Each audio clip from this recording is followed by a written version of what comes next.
You're watching Past the Wire TV.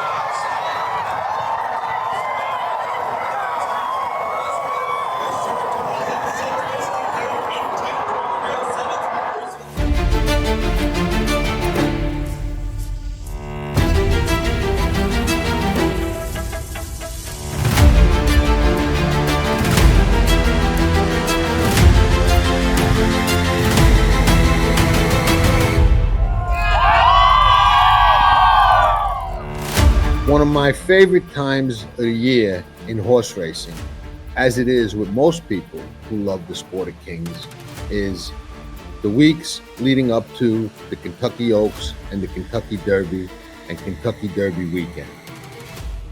The wagering opportunities are plentiful. There are always shots to take, and just as important, there are always horses to bet against, and some of them are going to be short prices. On the Kentucky Derby Past the Wire annual seminar, we go into all of this. Deep dive the Oaks, deep dive the Derby, and also look at key races on the Kentucky Derby card leading up to that ultimate test. 1.25 mile, 3-year-olds on the first Saturday in May. What we can do at the Derby seminar is help you be as prepared as possible. Share some shots that we are going to take and some key horses that we're going to bet against. Ticket strategies, wagering strategies, money management, speed figures, pace, projected trips. We cover it all. We get really into it, and we always have a great time, and we try and always put ourselves in position to do some serious shopping after the races. It takes a certain kind of horse, like it takes a certain kind of car to win on those big days. We are going to seek them out, and if it works out, they'll never take us alive.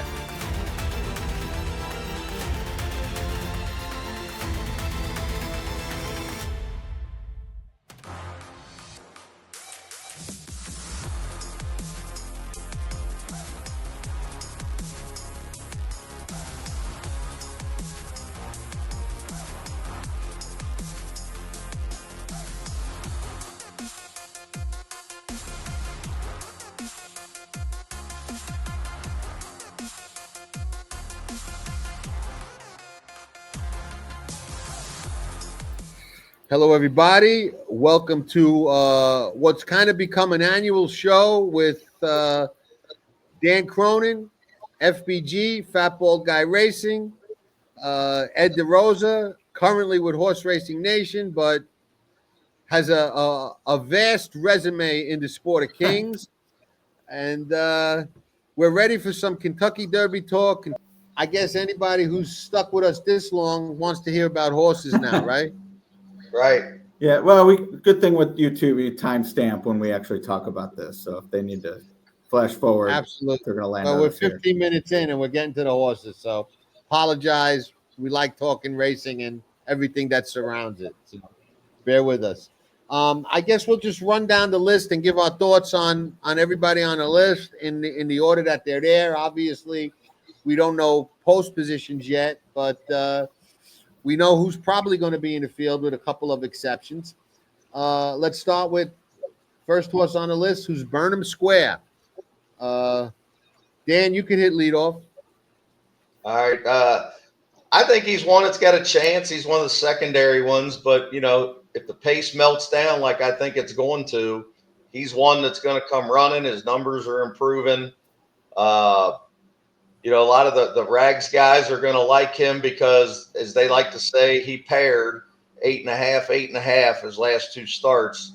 So, naturally he should come forward. I don't like the 3 starts, the 3 preps, and almost, we cut that off at January 1st, but he's 3 days from having 4 preps. He ran on December 28th. So I don't like that part, but I think he's in that bigger group that can win. I think there's 4 that can really win and about 9 that have a chance. and he's in that 9. Wouldn't be my top pick, but if you make a bigger pick 4 or pick 5 ticket, I could see putting him on your ticket. He's got a chance. Ed? Yeah, it sounds like I'm pretty similar with Dan. I mean, especially with pace and Brian Hernandez up, gives you a little confidence that, might be able to work out a ground saving trip, even coming from the back. So that's a positive. I looked at both Thoroughgraph and Ragozin, and, numbers wise, he is competitive. I actually would say he looks better on Thoroughgraph just because he did move forward in the Bluegrass. I'm a little concerned, and I prefer Ragozin, just that's what I use more often. But I'm a little concerned that he's only paired. He just hasn't gotten better since that first start this year. Was in Thoroughgraph, that was a step forward. And I guess we'll get to it more when we get to East Avenue. But if you think we saw, the resurrection of East Avenue in the Bluegrass, then you got to like Burnham Square because he beat a good horse. But if you're like, look at what we saw from East Avenue in the last 2, what did he really run down? Then maybe it's a downgrade. I couldn't get excited about this horse unless you were, probably 15. I wouldn't completely toss him out. 20, I'd be a little excited. But if he's 3rd or 4th choice, I'm probably just going to have to let him beat me. I'm against him as well. I'm just I can't put my finger on it precisely, but I'm just having a hard time getting excited or enthusiastic about him. I mean, he looks okay on Thoroughgraph. He looked very good. I prefer Thoroughgraph to the Rags, but again, it's 6 of one, half a dozen of another. But I'm just like, in my mind, when I look at him and the other horse in the race, he just looks the horse like, even if he fires, somebody's going to be better than him. You know what I mean? Just maybe I don't know. That's a great point. But somebody's going to be better than him and outfinish him. So I just can't get to him. And sometimes, it happens to me with good horses. I get a bias and I just can't overcome it, even though I try never to do that. It happened to me with California Chrome, and look what he did. I finally got revenge in the Belmont Stakes, but he kicked my ass a few times before that. I can't put my finger on it. I'm just not sold. I'll put it that way. Just not sold. I think someone will be better than him. Sandman. Ed. I would say what you said about Burnham Square is probably where I'm at with Sandman. And I prefer Burnham Square, and knowing that Sandman is definitely going to be a lower price than Burnham Square, just going to have to be a toss. And I love talking to Mark Cassie. Loves being in the mix in these races. He runs his horses. From that standpoint, I like the idea of him winning because I think we'll see him a bunch. Same with Kenny McPeak. He likes running his horses. But, man, that Arkansas Derby, what a setup. And, yeah, we're expecting a fast pace in the Derby too, but it's just a completely different animal, chasing a fast pace versus zigzagging home after a suicidal duel. You have to win that race if you're Sandman, and he did. So great for him, grade 1 winner. But from a Derby perspective, I just didn't see enough in the previous 2 races to make me think that everything doesn't have to go his way in the Derby to win. What ultimately looks like he's going to be 2nd or 3rd choice. Some Vegas books have him as the favorite, which is crazy to me over journalism. So to me, he's, I hate to say it because we all know he can win, but at the price, he's a toss. I could pretty much, say just a couple of things. Great minds think alike. Ditto. To me, when they put up the 45-1, I said, I watched that race. I wish I could bet now because I'd bet everything I own on Sandman. He almost had a win when you got that half and the way they got that half. And I almost always bet against and downgrade significantly horses coming off perfect trip, perfect setups. And, that was all Sandman last time. So yeah. I don't think I have anything to add to what you already pointed out. Dan? I agree with both of you. I didn't get to watch a lot of the race because I was too busy throwing shit. because I wanted to strangle Johnny Velasquez because I had a lot of money bet on Cornucopia back in January at 66-1, and I knew all he had to do was take back, and it would have been a normal race, and he probably would have won. But for some reason, he just wanted to go with the Banjo Man and set it up. So, I mean, Sandman had to win that race, and I am actually shocked at how low these numbers are for that race. I mean, everything was perfect for him to run a 108 buyer number, a 108 Briz, a 5.5 rag, and he didn't. I mean, 99 with that perfect setup, a 9.75 rag. I mean, that's just not. I mean, you got to run about a 5 rag to win this race, and he's nowhere close. So yeah, he's going to get the setup. I don't like horses in the Derby that weave and duck, and he's too immature to me. I think all that dirt's going to hit him, and that crowd's going to be around him, and I think he may run way up the track. I wouldn't even put him in my tries. Interesting.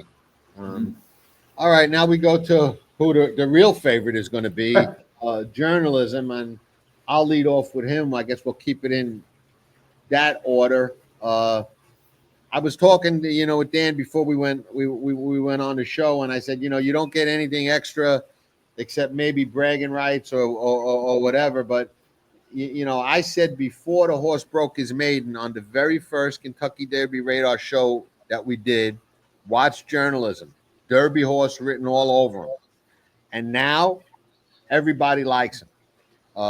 It's nothing creative to come up with the horse that's going to be the favorite for the Derby, but I've got no knock on him. None. I can't find any nick on him whatsoever.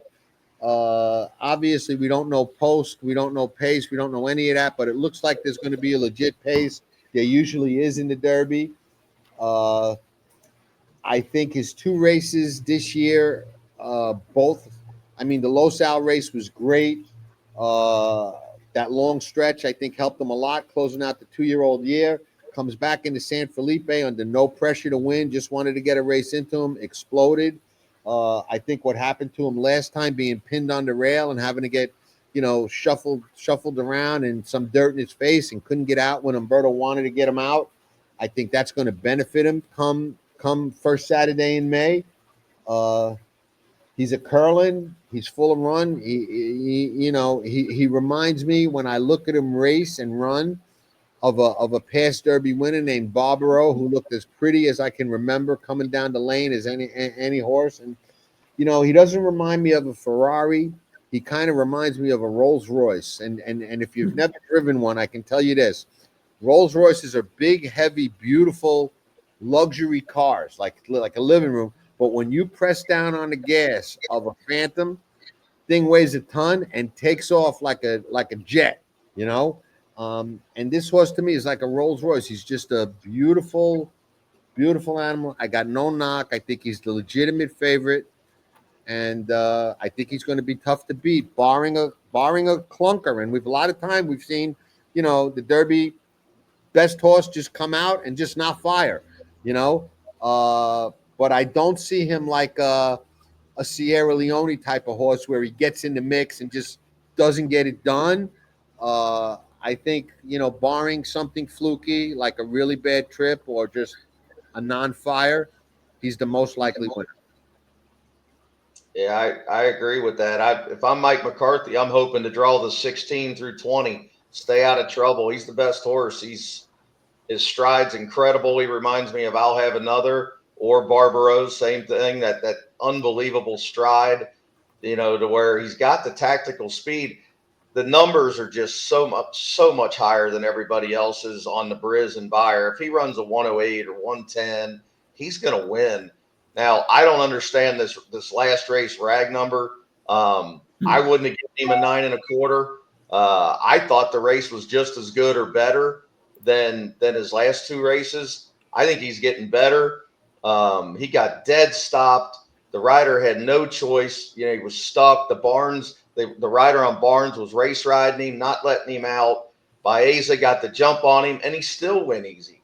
So, barring a horrible post position or a Holy Bull type break to where he just breaks way back, he should sit in that 6th, 7th area and be ready to rock and roll when they start to turn. And he's going to be really tough to beat. I mean, that's not telling anybody anything, but I mean, he's going to be really, really tough to beat. And I mean, I'll be happy because I'm buddies with a lot of the Eclipse people, and I know they're excited.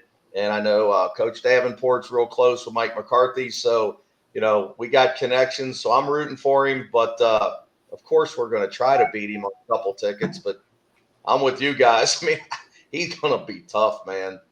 Umberto Rispoli is a friend of mine. We had him on the show yesterday. We did an interview, and I'm rooting for him big time. But I will say this, and Ed will probably validate it. I think, you mentioned the number on the rags, and he regressed. He got a good number on Thoroughgraph. I don't remember what it is. I think it was a 1.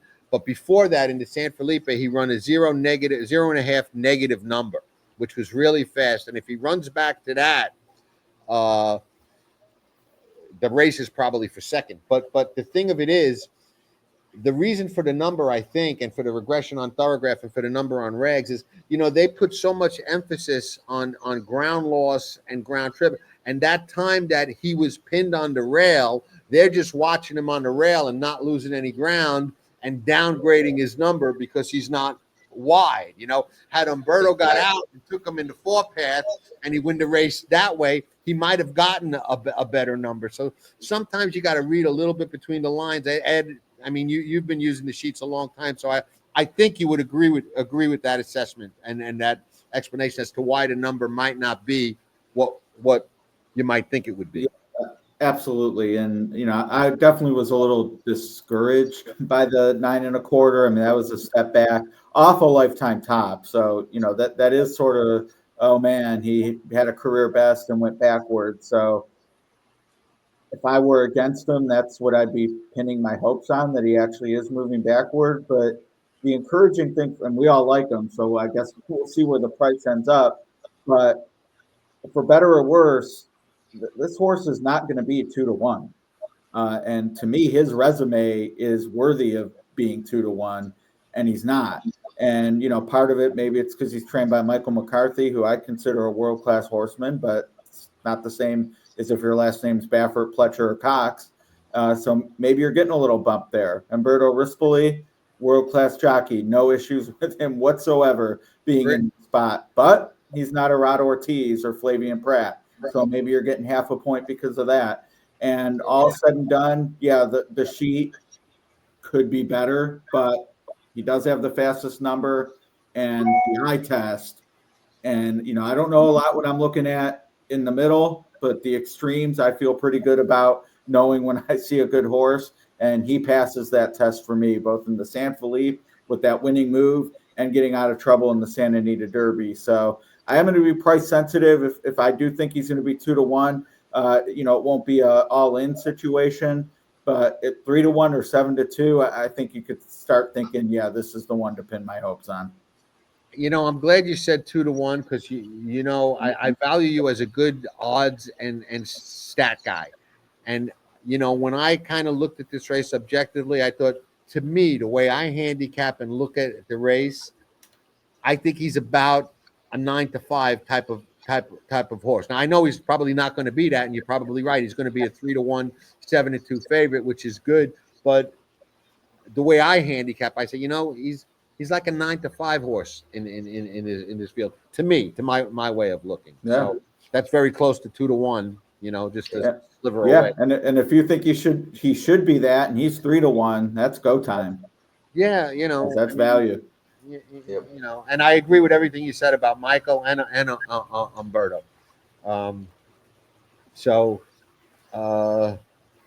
Rodriguez, I think you're back up, Dan. Rodriguez. Well, if Bob Baffert wasn't the trainer, I would tell you to toss him immediately. But after losing a ton of money to Medina Spirit and losing a ton of money to Authentic when I thought I couldn't lose, turning for home, I'm just really leery about leaving out Bob Baffert on the year he's returning to the Derby on a horse that's going to be forward that's going forward. His numbers are going forward. I mean, he got back to his top last time, an 8 rag, a 105 Briz, a 101 Buyer. I mean, all those numbers are competitive on a normal Derby year. Now, normal Derby years don't have journalism in the race, but I'm scared. I mean, I just keep telling myself, don't leave him off every ticket. Put him in something, because if he doesn't stop when they turn for home, I'm going to be throwing stuff again. So that's all I got to say. I mean, the horse alone, I would not take, especially with the other speed in there. Well, he comes with the package. He comes with Bob. Yeah, but because it's Baffert, it's like I got to put him on at least something. A pick 4 for 50 cents or something, because I got to have, as I like to say, my saver ticket.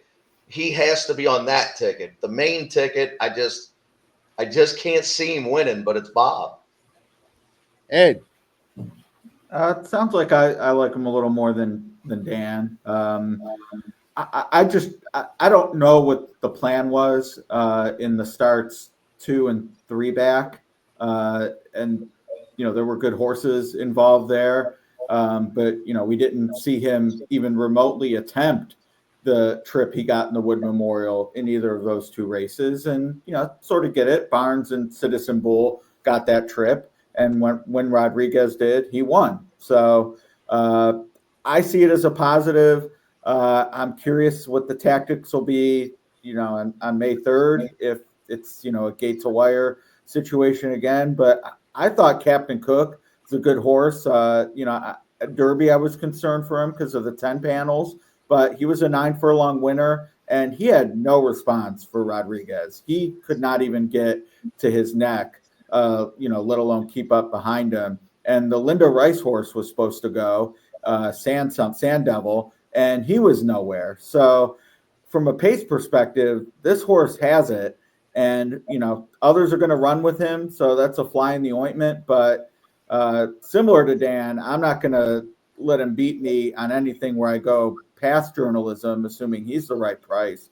And I see him as a win contender. Of the 4 we've talked about so far, I like him second best.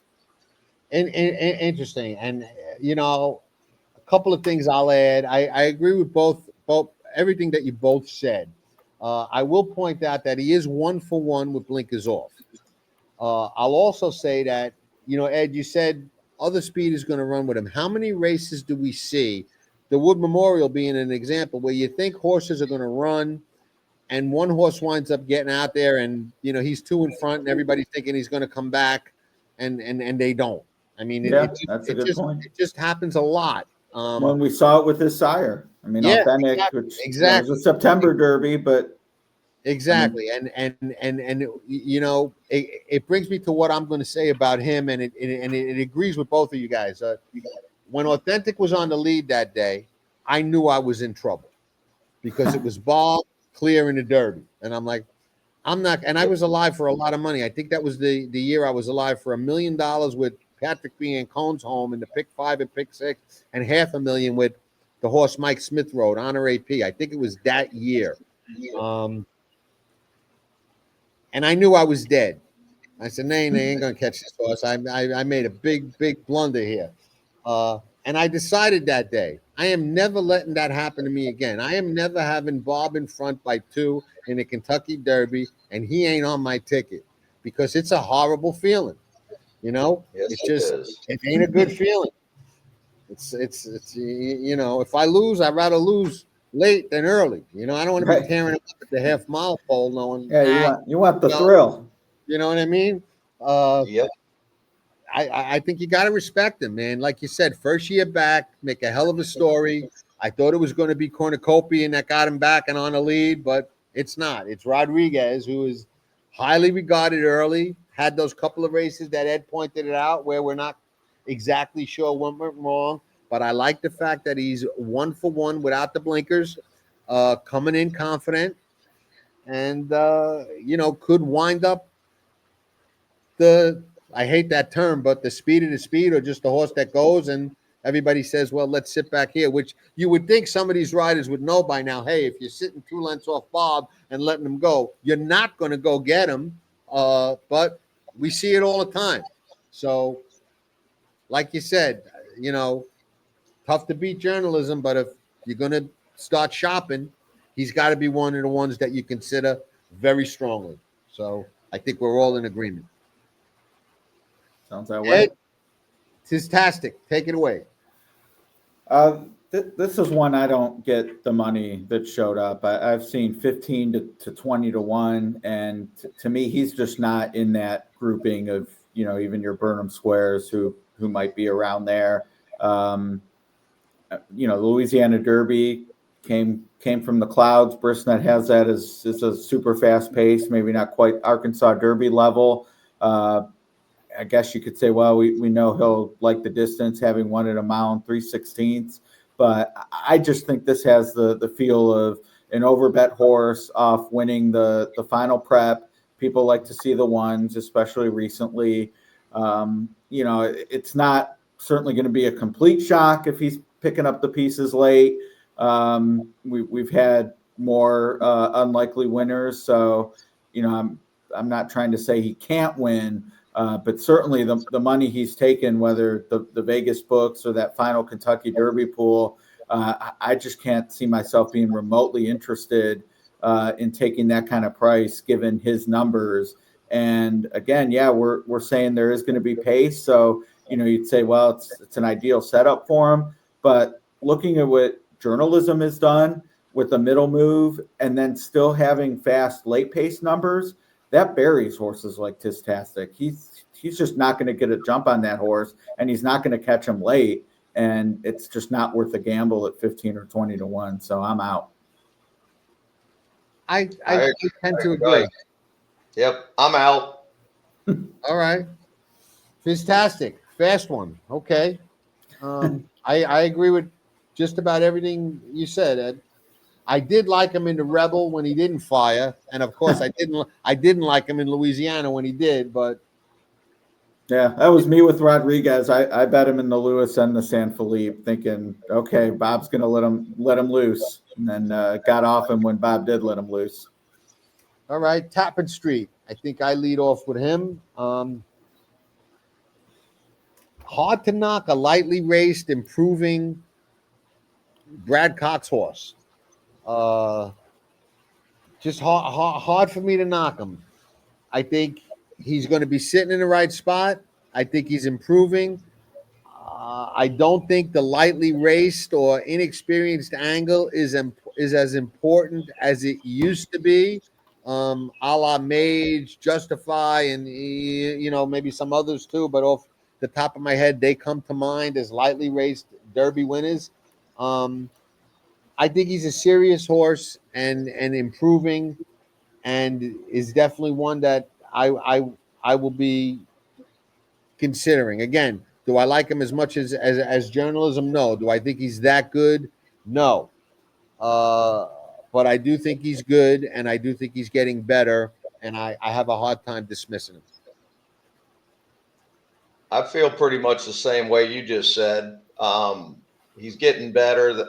Those are the good points. 6.75 rag is the second fastest in the race. Now I'm going to say something you guys will probably fall off your chair. I love Luis Saez, but I'm scared to death he's going to move this horse way too soon in the Derby into a fast pace. He did it in the Holy Bull. He moved way too soon, and it cost him the race. Florida Derby, he moved at the perfect time. I'm not sure Sovereignty was even trying to win that race, but he got the jump on him, and he held him. The only way he can win the Derby is he's got to have the perfect timing, because he's got to wait as long as he can possibly wait with that fast pace. But he's got to get clear of those closers, and he's got to get ahead of journalism, because he's not going to outclose journalism. So the only way he can win is to get in front of him, which means Louis is going to move too soon. He loves to move too soon. But most of the time, especially in claiming races, he'll get to the front early and they just never catch him. Well, I think he's going to move this horse too soon. It wouldn't shock me if he doesn't take the lead at the head of the lane. and then collapse is what I'm thinking is going to happen. But maybe I'll be wrong. But I think there's some closers in journalism going to be breathing down his neck when they turn for home. And I think he'll stop at the 8th pole. Ed? Yeah, I'm a little concerned, I guess, about Into Mischief, amount of quarters. And I know people are mentioning Tappet as well, but not because of the amount of quarters, because he has such a poor Derby record. But Into Mischief, I think, sort of does make sense for me at the 10 furlongs. And the next horse we talk about will check that box as well. I think Dan's onto something with maybe the trip, whether it's jockey error or not. I'm not sure the first move is what's going to win the Derby, especially if Rodriguez is able to rebuff whoever makes that first move and break their heart. So I'm not totally dismissive. I'm curious where the price will end up, but it just feels like a horse who might get lost in the shuffle of the dynamics of the race. And, off that win probably figures to take some money too. But I don't have any doubt this is a good horse, and would expect if healthy and sound, we'll be hearing from beyond the Derby. But I'm leaning toward just sort of a lukewarm. Wouldn't want him to beat me if I'm right about everything else, but isn't going to be a key play. Okay. Mott's horse. Take it away, Ed. Me? It's Dan, I think, this time. Oh, is it Dan? Yeah, that's all right. Sovereignty. I don't think they tried to win the last race. I think that was a complete just take him back, let him run home, don't abuse him, get him ready for the Derby. And if journalism wasn't in this race, I think that I would be betting with both hands on Sovereignty with the pace, the way it's going to be. And I know he reminds me of Animal Kingdom so bad, the way he's just going to sit back and come wide, and he's gigantic. His head's gigantic. He's going to come flying on the outside. I don't think the distance will be any issue for him at all. I'm assuming Alvarado is going to be healthy and ready to go. We still got several weeks. I'm sure he'll be completely ready by then. It's just about trip with him. He's going to have to come from way back. I would be mad if he was in the middle of the pack. I want him street sense back, real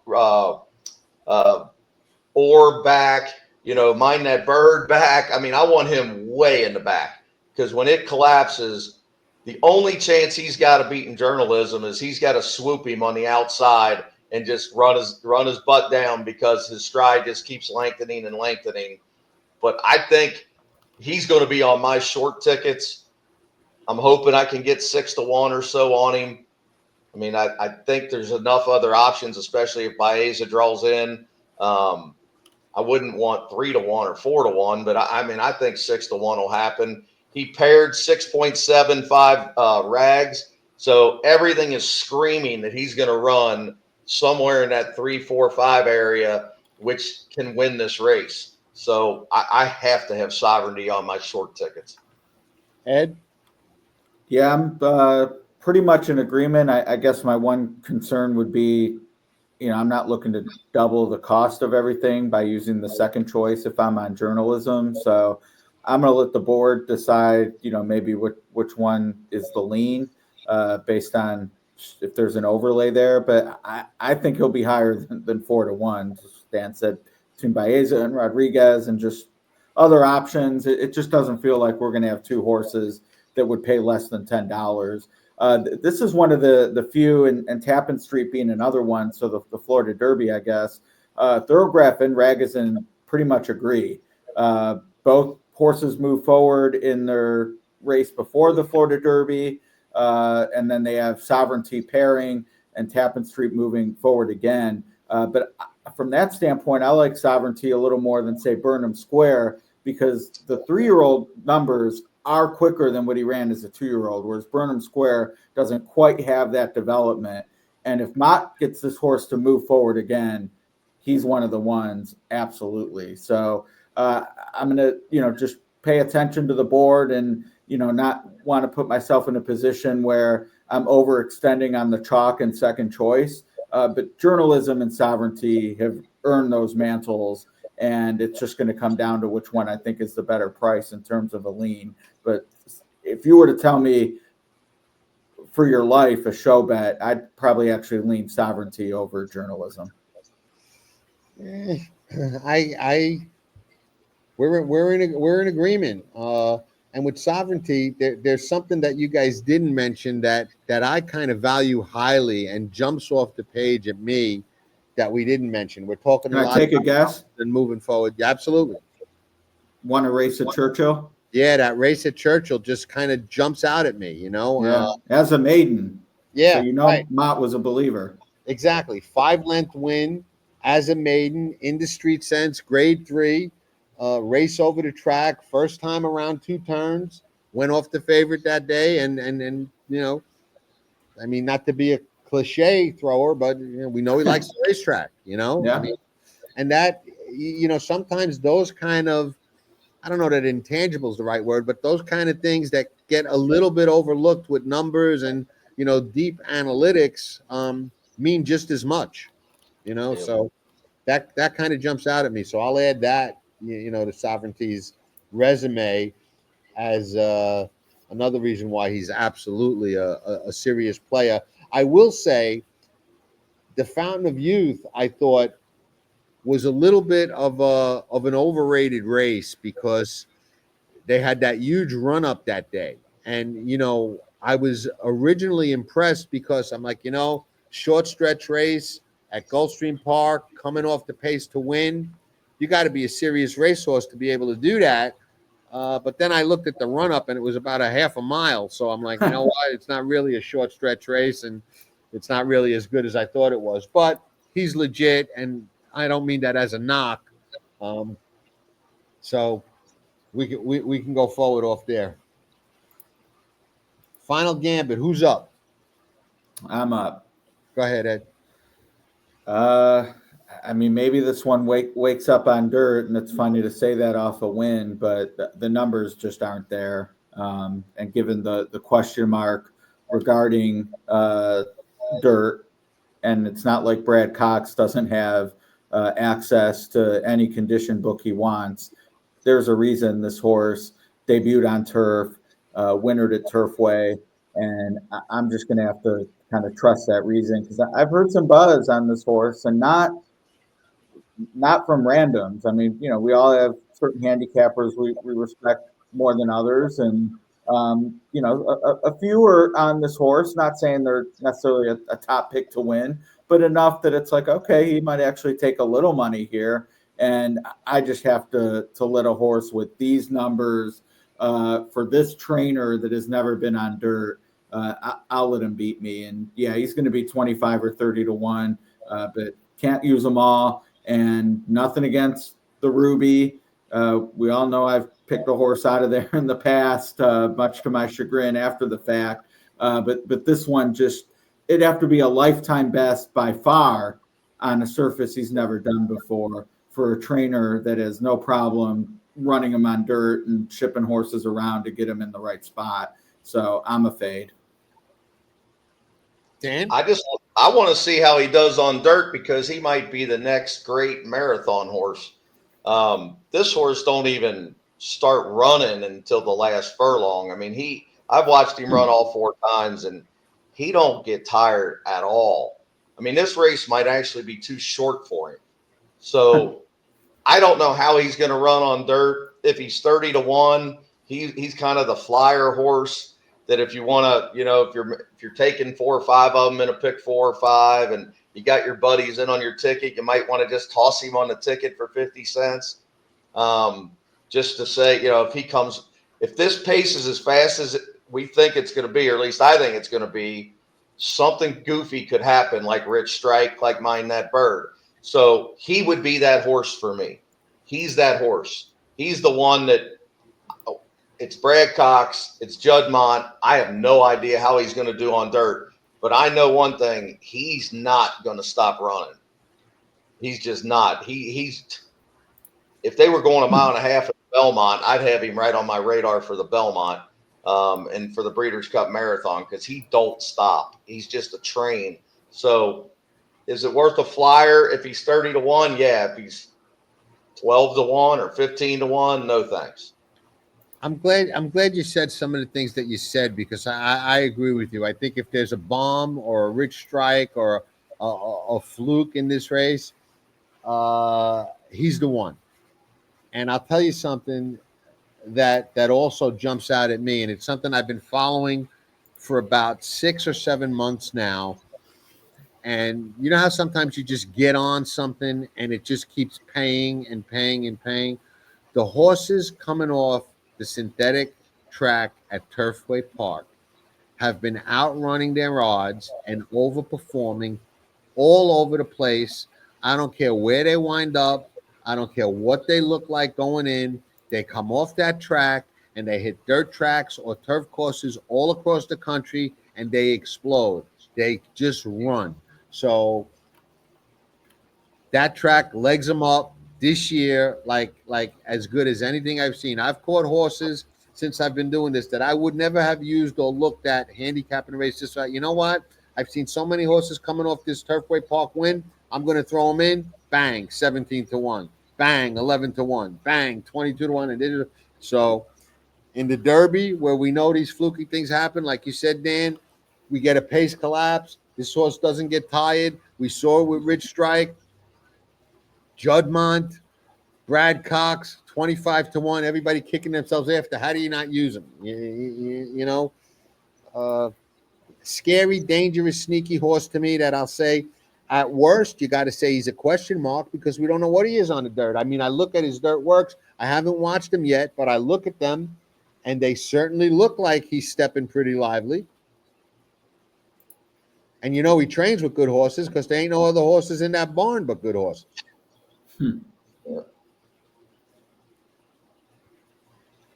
Cold Battle. I'm up. Great story. I can't get to him. You know, like I said with Burnham Square, you know, even if he brings it and even if he fires, there's just half a dozen horses in here at least that I got to say one of them got to be better than him the last 8th and 16th of a mile. So do I respect him? Do I love the story? Yes, yes, yes. Do I think he's got a shot to win the race? Not for my money, no. Yeah, to me, he's got a big chance to win the Ohio Derby. Okay. Yeah, that's perfect. I don't like him at all. You know, that Arkansas Derby was a step back on both numbers. Didn't look good either. Like, I wasn't surprised to see it was a step back. And similar to Sandman, I mean, he's not a dead closer, but you know, if he were a true Kentucky Derby horse, that's a race. Okay, say you don't even win, you should finish ahead of the maiden if you're Cold Battle with the reputation he had going into that race, and he didn't. It was a step backward. I'm not using him at all anywhere. All right. Moving right along. Dan? Chunk of gold. Chunk of gold. You know, I would love to see him win for the local connections. I think he's wanted kind of like Final Gambit. I think he's kind of a flyer horse that if you're betting these huge tickets, which so many guys do on Derby Day, he'd be one I'd throw in for 50 cents. He'd be one I'd put in the superfecta, in the trifecta. You know, there's a few reasons. One, he paired up his numbers 12 and 12. He's getting better every start. He ran a really good race last time. He's got a lot of time off, and he's been better on dirt. So when you look at, his 2 Tapeta races were pretty good, but once he got on dirt, his numbers just took off. So I think he really does want dirt, and, you know, it'd be a great story for sure, but I would definitely have him in my supers, my tries, stuff like that, and I would not be scared if I was betting a big ticket to throw him on as a flyer horse, you know, just to try to strike the moon. Ed? Everything you guys said about Final Gambit is maybe the Rich Strike horse of this year. I would say that's Chunk of Gold for me. It doesn't have the numbers where you say, oh, he's a strong win contender, even a mild one. But as Dan pointed out, he is going in the right direction. He's done nothing wrong. So to me, improvement for Chunk of Gold is far more likely than Coal Battle. And I would, if there were heads to head and it was bet like Coal Battle is the favorite among the two because he's going to be a lower price, I'd be looking at Chunk of Gold for the max. I expect him to run a much better race than a horse like Coal Battle, who's probably going to be like the 8th or 9th choice. So, from a wagering perspective, to me, not only a must use on the deeper tickets, but you're looking to shave vertically. I could see him being a key underneath because with the running style, Jareth isn't going to get a lot of attention, even though he has a runner-up finish. Ethan, obviously, lesser known name for those not around Kentucky. These are capable horsemen, though, and with the right trip, can absolutely crash the party underneath. So to me, he's a key to maybe blowing up that trifecta. I kind of agree with that. He's a horse that I could see getting a piece. He's lightly raised, getting better, and back to what I said about Final Gambit. I think if you look, he came off Turfway Park at 40-1, and run a bang up second when nobody expected it. So that's kind of that angle that I was talking about, and he's just gotten better since then. So that's the kind of big jump forward. I wouldn't be shocked to see Final Gambit throw. This guy's already done it, and he's training back at Turfway. Theoretically, he's coming off Turfway again. So how could I dismiss him? A little tough for me to get to on the win end, but definitely if I'm betting, supers and triples and things of that nature, he's definitely on those tickets in the second, third, and fourth slots for sure. Citizen Bull. I just don't know what the path is here.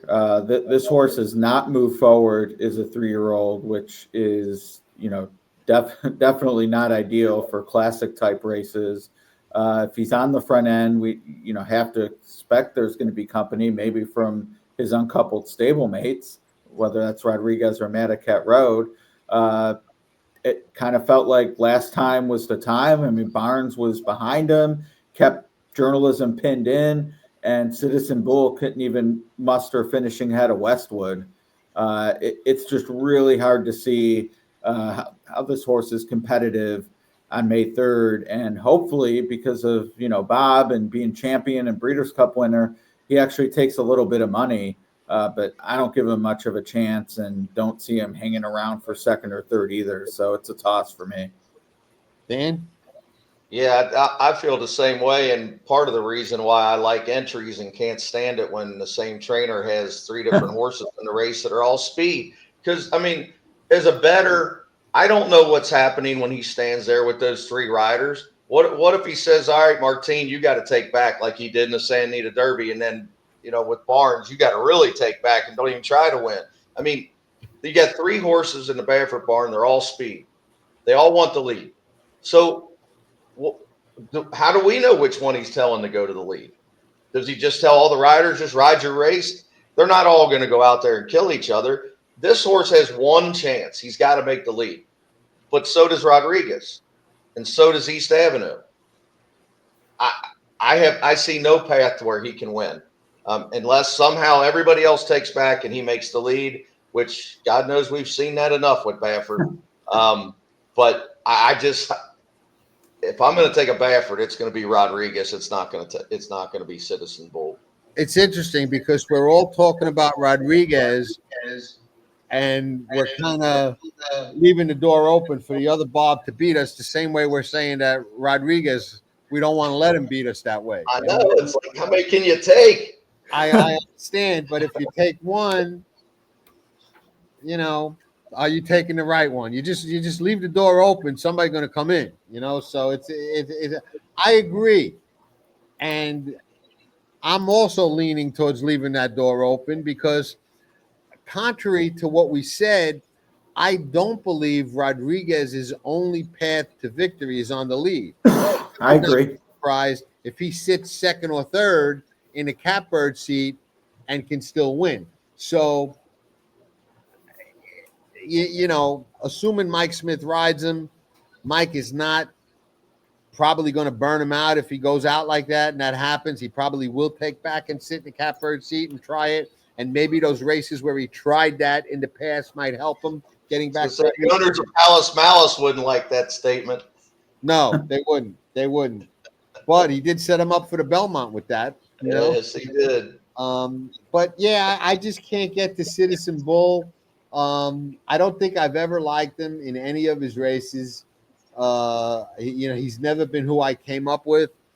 So, I'm going to leave that door open with you guys. And, we all may be crying in our milk on Saturday night if Bob wins with the other horse, which we've seen happen more times than we can count, East Avenue. Okay, I think that I am up. I bet this horse when he won the Breeders' Futurity. And I'll go back to something we spoke about. I bet him that day because I thought he was the only speed. I thought that coming out of that sprint, he would take the lead at Keeneland, which we know can be very, very speed friendly. And he won at 5-2. I was 100% against him in the Breeders' Cup Juvenile. Did not use him on any tickets. All right, he come out of the gate bad, but I don't think he was going to win anyway, and he didn't win. The reason is, like we discussed with the other horse, I want to say Sandman, horses coming off those perfect kind of trips and setups, I tend to go against next time out. Now, what happened with this horse, off that perfect trip setup, stretching out only speed, all of a sudden everybody thought he's the second coming and is expecting all these great things out of him. Well, guess what? He flopped again in the Racin Star. And then next time out, he goes back to Keeneland, the track we know he likes. He gunned to a very fast pace early, couldn't hold off Burnham Square with the blinkers on, did go fast early. But I'm just not sold that he's all that. And I think that Breeders' Futurity has kind of misled people thinking that this horse has more than he maybe really does. I think with the pace, the way it looks, he's going to get cooked. I agree. I think he's most likely, if you could bet the half mile, he'd probably be in front, but he's going to stop before they even start to turn. And they're all going to gobble him up. He's one of the 3 or 4 most likely to run last to me. Wow. Because he's going to get burned up early and they're going to just tank him and jog him home. Ed? Yeah, I wish run style wise there was something to lean on, because from sort of a numbers theory, pairing the 2-year-old is usually a strong indication that they can break through that and move forward again. But in the Derby, he's either going to have to quarter horse out of it to be certain to be the leader going into the first turn, or he's not on the lead. And based on what we saw in the BC and the Racin Star, those were disastrous efforts. So if he quarter horses it, that's using a lot to go mount a quarter against this group. It's just kind of tough to see where the decision tree leads you to a win. Last place, I'm not sure that's in play, but certainly on the win end, I just don't see it, and even second or third. So I more agree with Dan than not, and just going to have to let him beat me. Okay. Publisher. Dan. He's kind of a superfecta horse. If you're betting superfectas, you could throw him in super high fives, 4th, 5th type area. I don't think he's near good enough to be 1, 2, 3. I think East Avenue and Publisher are the 2 horses that are still open as far as riders go right now. I'm not sure about that. I think Irad's on Publisher, isn't he? Is he? Yeah, okay. That's right. Who's got River Thames? Good question. I thought Irad was on River Thames. Maybe not. Maybe Johnny's back on him. I don't know. I think so. Okay. I think so. Dan, what are your thoughts on Publisher? I mean, Ed, I apologize. No, that's all right. I don't see it. as poorly as I've talked about the Arkansas Derby already, certainly not going to go out of my way to be impressed by the runner-up finish in a race that fell apart. The mile and a quarter, I guess, is fine. I hear what Dan's saying. That he can be third, get a looking at Lee type of trip. Wouldn't shock me to see him run around there. I mean, he runs his races, so I don't think we're going to get a dud necessarily, but a win would be a surprise. And even at the big price, I'm just going to have to say no thanks. All right, no argument from me. The only thing I would throw out as an angle, and Ed, you may knock me down because you are the stat guy, but I don't know if a maiden's ever won the Derby. I think maybe one in the history. I'm not sure. But it has happened, but it's been a while. I always take the contrarian approach that it's going to happen eventually. So eventually another maiden's going to win. Eventually somebody's going to break that Apollo thing. So that's about the most positive thing I could say about him, other than he's got a really good trainer. But shame on me. There's actually a really famous maiden winner of the Derby. Okay, who is it? Sir Barton. Oh, wow. Okay. Two others. Right. So, but it's been since 1933. All right, been a while. So it's due. It's due. It's due. Okay.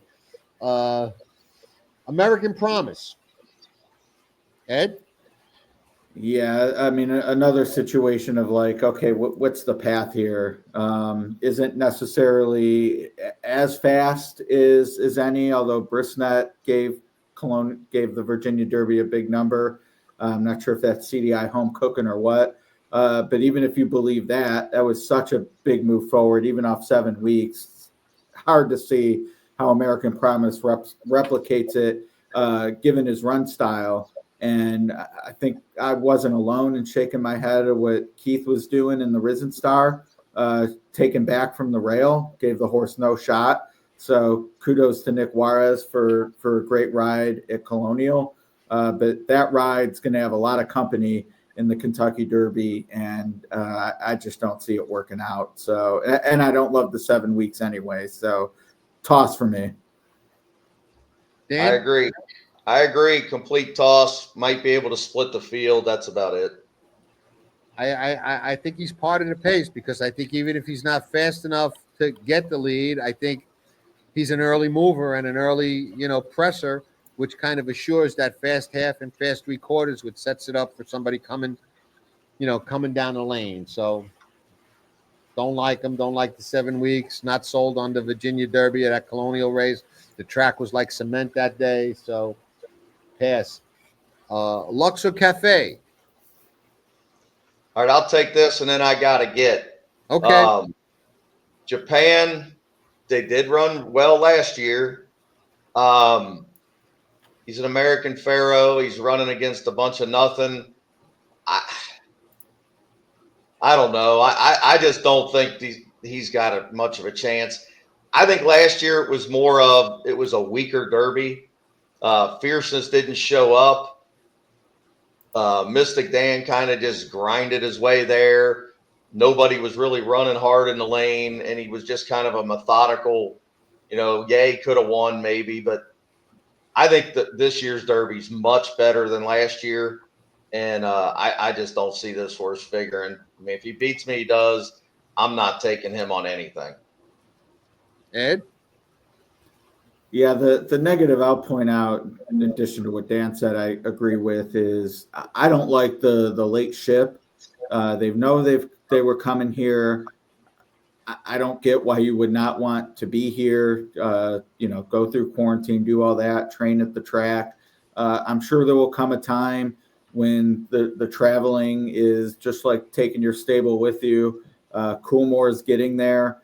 Japan, I'm sure, is as well, but I don't think we're there yet. And I see it as a negative to his chances to arrive so late.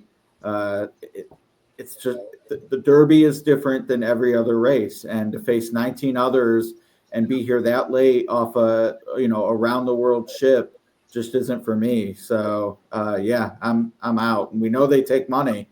He's not going to take the money Forever Young did, but he'll take too much of it, and it won't be mine.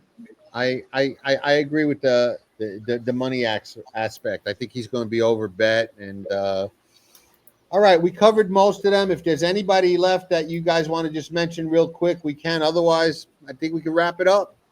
All right, I'm out. Thanks, guys. Thanks, All right. Stan. Okay. I'll point out the two runners up from the Wood and Santa Anita Derby. I think Grande, who is in, he had to chase Rodriguez around, who was a Gates of White winner, but he was absolutely best of the rest, as the chart. He got I don't know if you looked at both sheets on Thorograph. He got a lower number than Rodriguez. Is that right? Yes. Wow. Yeah, half. Dang. Yeah, that was a nice move forward, and and that's a strong angle. I always like when the second finisher gets a better number than the winner. Baeza did in the Santa Anita Derby. So Ragozin gave him a better number. Is Grande a better number as well? And to me, it's similar to River Thames. I mean, these are, they both debuted as 3-year-olds. They both move forward. Grande, to me, a little more pizzazz for Pletcher, and probably going to be, depending on what Rapoli bets to win, might be a bigger price or not. But I do like Grande better than River Thames.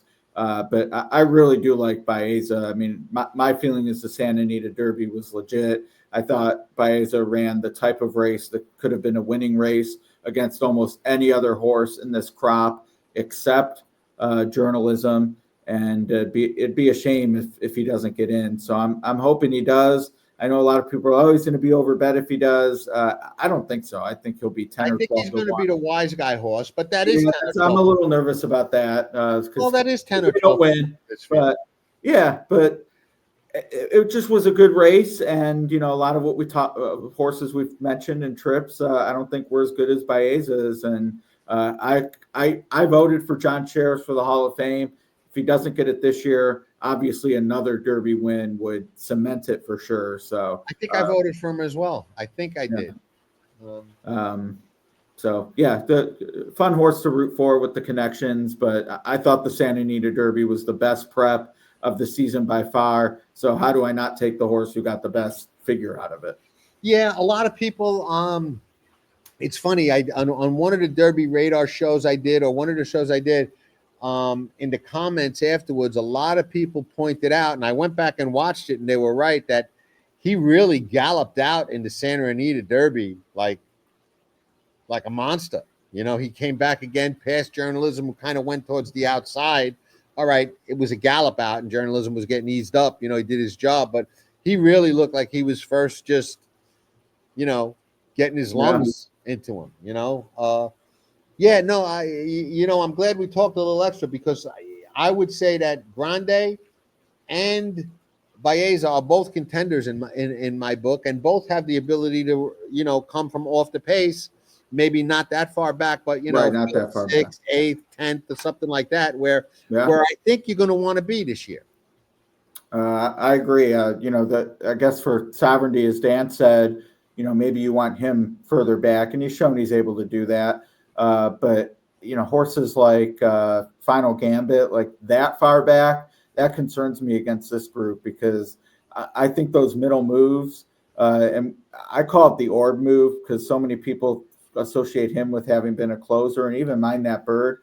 They were both on the lead by the 8th pole and made their winning move on the turn. And I just don't see a Rich Strike trip being good enough this year. I think you absolutely are going to want to take control and come and get me, especially a horse like Journalism, who's probably the best. So, yeah, I want that. I want that mid-pack type for sure.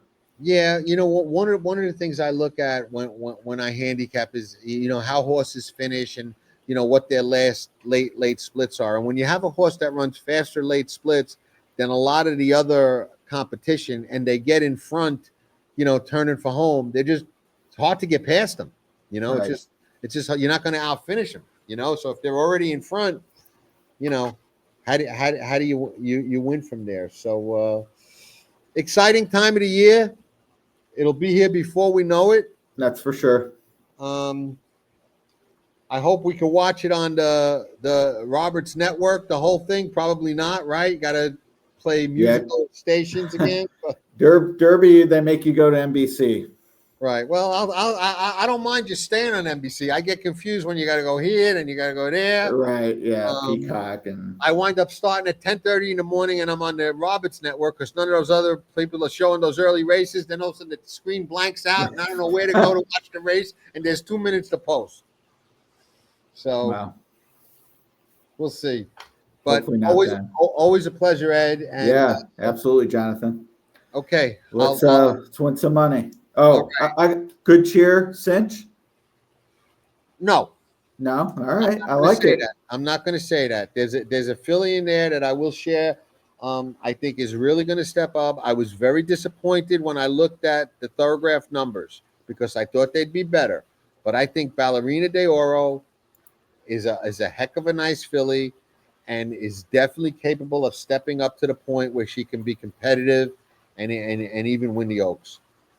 Yeah, I agree with you on the numbers. That was like, oh man, is she not as fast as I thought? Because I agree with you. I would say the benefit with her, which unfortunately, for chalk standpoint, benefits good cheer as well.